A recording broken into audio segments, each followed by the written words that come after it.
রাত্রে মানুষ যখন ঘুমে যায়, তোমার বিবি যখন ঘুম যায়, তোমার ছেলে যখন ঘুম যায়, তুমি নিশি রাত্রে ঠান্ডা পানি দিয়ে ওযু বানিয়ে নামাজের মুসল্লায় বসো। তুমি আবার যখন ডাক দাও রব্বুল আলামিন, পৃথিবীর কোনো মানুষ আমার গুনাহ সম্পর্কে জানে না, তুমি আমার গুনাহ সম্পর্কে জানো।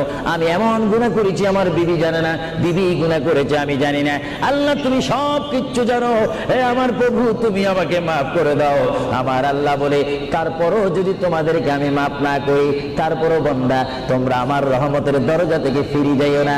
আমি তোমাদেরকে হুকুম দিচ্ছি, ওয়ালাউ আন্নাহুম ইয যালামু আনফুসাহুম জাউকা, বান্দারে যদি গুনাহ করে ফেলো আমার রহমত থেকে মুখ ফিরিয়ে তুমি চলে যাইও না। বান্দা, আকাশ পরিমাণ যদি গুনাহ করো, পাতাল পরিমাণ যদি গুনাহ করো, সাগরের পানি পরিমাণ যদি গুনাহ করো, পাহাড় তুলনায় যদি তুমি গুনাহ করো, আমার